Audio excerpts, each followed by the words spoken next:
The Great Gatsby by F. Scott Fitzgerald. We're now on page 52.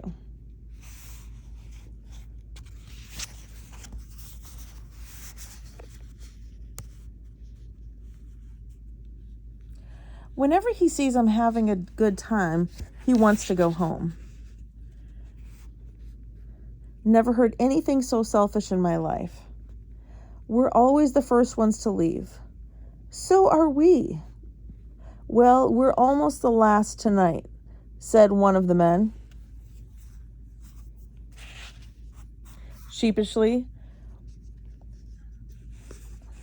the orchestra left half an hour ago. In spite of his wife's agreement that such malevolence was beyond credibility, the dispute ended in a short struggle, and both wives were lifted kicking into the night. As I waited for my hat at the hall, the door of the library opened, and Jordan Baker and Gatsby came out together. He was saying some last word to her, but the eagerness in his manner tightened abruptly into formality as several people approached him to say goodbye.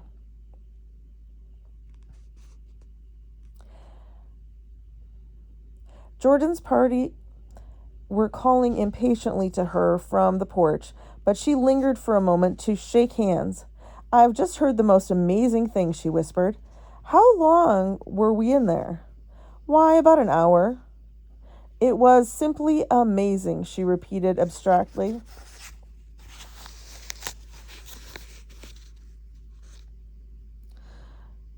"But I swore I wouldn't tell it, and here I am tantalizing you." She yawned gracefully in my face.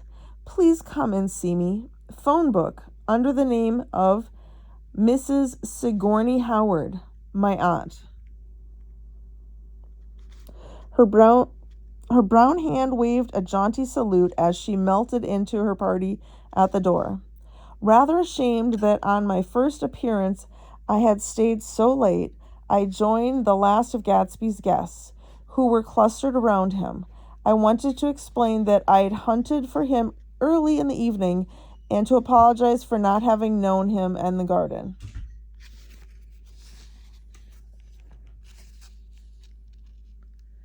"Don't mention it. He enjoyed me eagerly. He enjoined me eagerly. Don't give it another thought, old sport." The familiar expression held no more familiarity than the hand which reassuringly brushed my shoulder. "And don't forget, we're going up in the hydroplane tomorrow morning at 9 o'clock. Then the butler behind his shoulder. "Philadelphia wants you on the phone, sir." "All right, in a minute. Tell them I'll be right there. Good night." "Good night."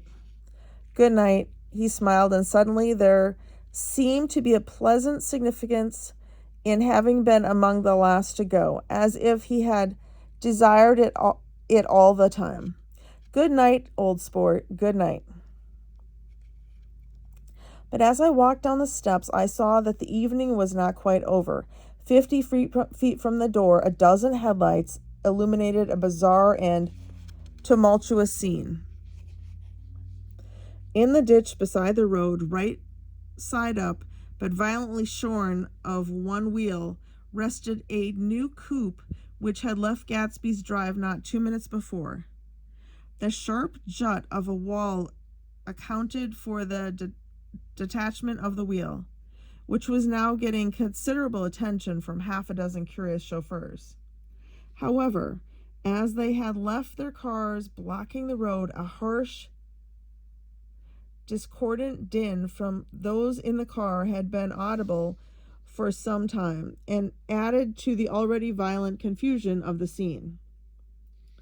A man in a long duster had dismounted from the wreck and now stood in the middle of the road, looking from the car to the tire and from the tire to the observers in a pleasant, puzzled way.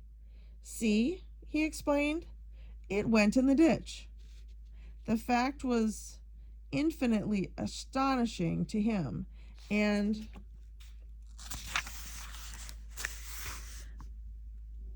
I recognized first the unusual quality of wonder and then the man. It was the late patron of Gatsby's library. How did it happen? He shrugged his shoulders. I know nothing whatever about mechanics, he said decisively. But how did it happen? Did you run into the wall?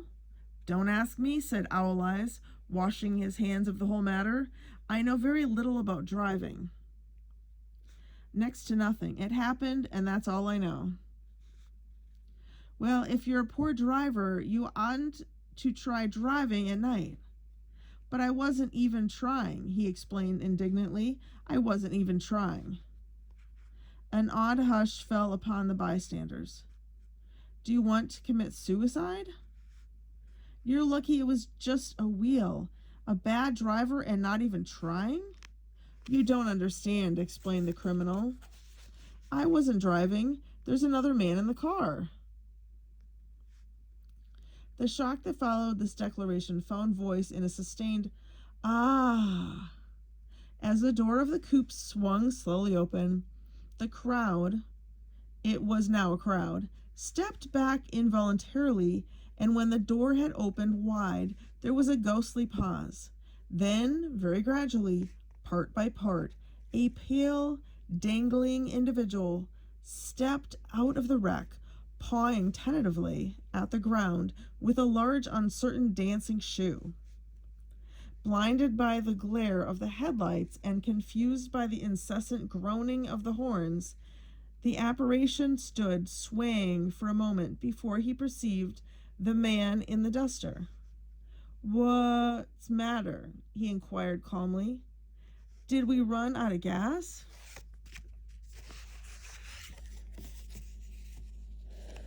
Look. Half a dozen fingers pointed at the amputated wheel. He stared at it for a moment and then looked upward as though he suspected that it had dropped from the sky. It came off, someone explained. He nodded. At first, I didn't notice we'd stopped. A pause, then taking a long breath and straightening his shoulders, he remarked in a determined voice, Wonder if tell me where there's a gas line station? At least a dozen men, some of them a little better off than he was, explained to him that wheel and car were no longer joined by any physical bond. Back out, he suggested after a moment. Put her in reverse. But the wheel's off. He hesitated. No harm in trying, he said. The caterwauling horns had reached a crescendo, and I turned away and cut across the lawn toward home. I glanced back once. A wafer of a moon was shining over Gatsby's house, making the night fine as before, and surviving the laughter and the sound of his still glowing garden. A sudden emptiness seemed to flow now from the windows and the great doors, endowing with complete isolation the figure of the host, who stood on the porch, his hand up in a formal gesture of farewell. Reading over what I have written so far, I see I have given the impression that the events of the 3 nights several weeks apart were all that absorbed me. On the contrary, there were merely casual events in a crowded summer, and until much later, they absorbed me infinitely less than my personal affairs. Most of the time, I worked in the early morning. The sun threw my shadow westward as I hurried down the white chasms of lower New York to the Probity Trust. I knew the other clerks and young bond salesmen by their first names and lunched with them in dark, crowded restaurants on little pig sausages and mashed potatoes and coffee. I even had a short affair with a girl who lived in Jersey City and worked in the accounting department.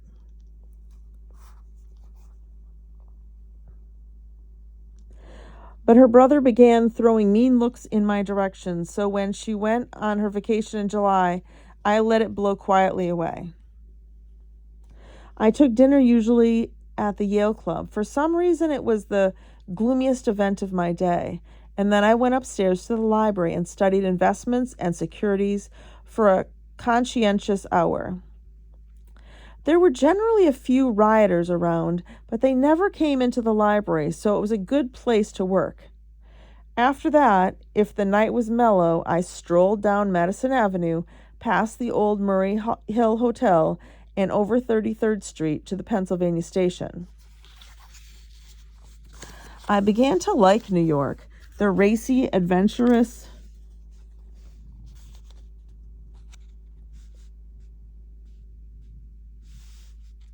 feel of it at night, and the satisfaction that the constant flicker of men and women and machines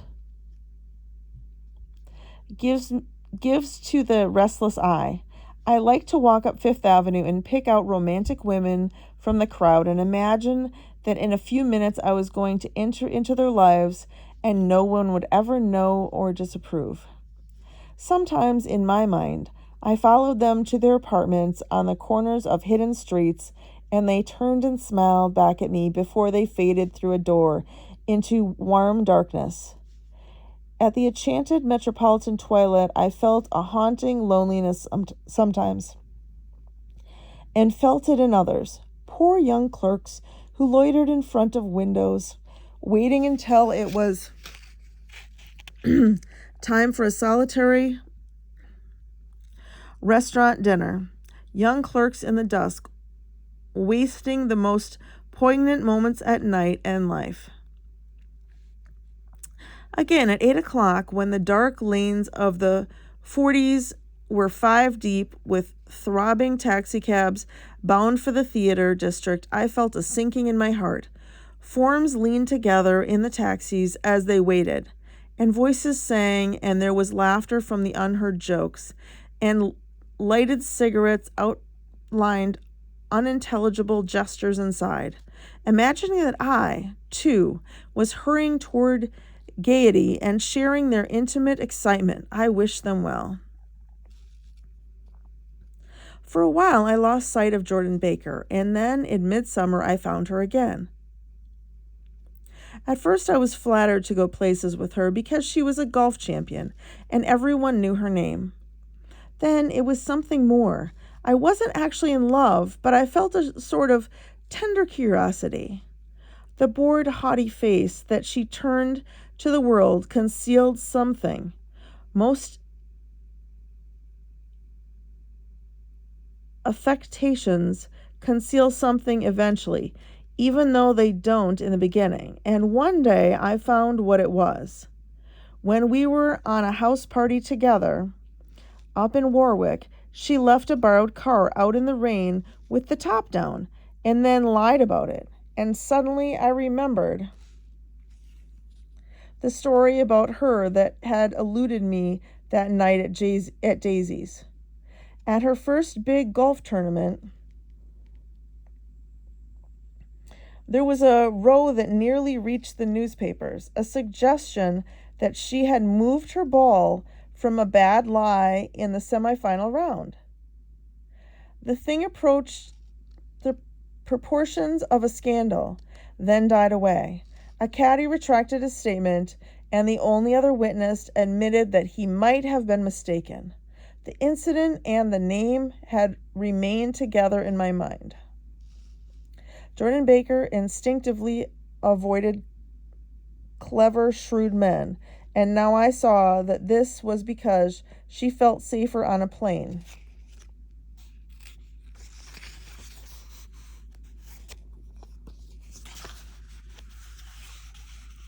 Where any divergence from a code would be thought impossible. She was incurably dishonest. She wasn't able to endure being at a disadvantage and given this unwillingness, I suppose she had begun dealing in subterfuges when she was very young in order to keep that cool, insolent smile turned to the world and yet satisfy the demands of her hard, jaunty body. It made no difference to me. Dishonesty in a woman is a thing you never blame deeply. I was casually sorry, and then I forgot. It was on the same house party that we had a curious conversation about driving a car. It started because she passed so close to some workmen that our fender flicked a button on one man's coat. "You're a rotten driver," I protested. "Either you ought to be more careful or you oughtn't to drive at all." "I am careful." "No, you're not." "Well, other people are," she said lightly. "What's that got to do with it?" "They'll keep out of my way," she insisted. "It takes two to make an accident." "Suppose you met somebody just as careless as yourself." "I hope I never will," she answered. "I hate careless people. That's why I like you." Her gray, sun-strained eyes stared straight ahead, but she had deliberately shifted our relations, and for a moment I thought I loved her.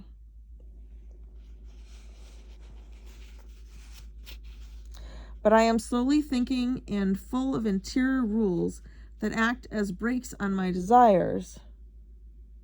And I knew that first I had to get myself definitely out of that tangle back home. I'd been writing letters once a week and signing them "Love, Nick." And all I could think of was how, when that certain girl played tennis, a faint mustache of perspiration appeared on her upper lip. Nevertheless, there was a vague understanding